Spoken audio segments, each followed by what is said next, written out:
আসসালামু আলাইকুম viewers, welcome back to my channel শখের এগ্রো।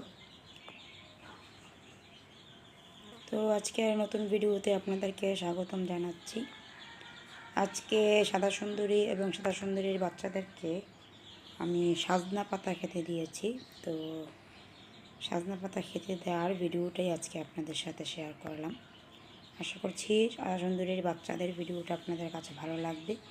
ভালো লাগলে অবশ্যই ভিডিওটাতে লাইক, কমেন্ট এবং সাবস্ক্রাইব করে চ্যানেলের পাশে থাকা বেল আইকনটি বাজিয়ে দিবেন। তো আজকে আমি সাদা সুন্দরীর বাচ্চাদেরকে সাজনা পাতা খেতে দিয়েছি, কেননা আমি বড় ছোট সব মুরগিদেরই মাঝে মধ্যেই সাজনা পাতাটা খেতে দেই, মানে সামনে দিয়ে রাখি, যেভাবে ইচ্ছে খায়। যেরকম দেখতে পাচ্ছেন যে সাদা সুন্দরীর বাচ্চাগুলো ঠকরিয়ে ঠকরিয়ে খাচ্ছে বা খাবে।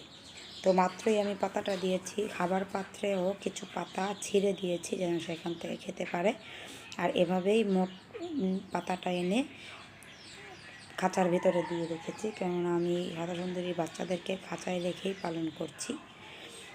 তো আপনারাও যারা নাকি দেশি মুরগি পালন করতে চান, জায়গা নেই, অল্প জায়গা, তারা চেষ্টা করলে এরকম খাঁচার ভিতরে মুরগি পালন করতে পারবেন।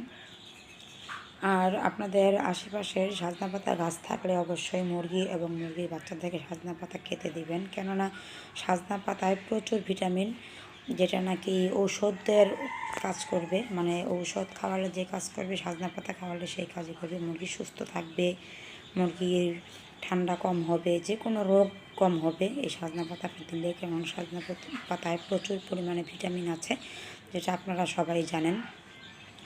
সাজনা পাতাটা মানুষের জন্য খুব উপকার এবং মুরগির জন্য অনেক উপকারী একটা পাতা। তো আমি মাঝে মধ্যেই সাজনা পাতাটা দিয়ে থাকি।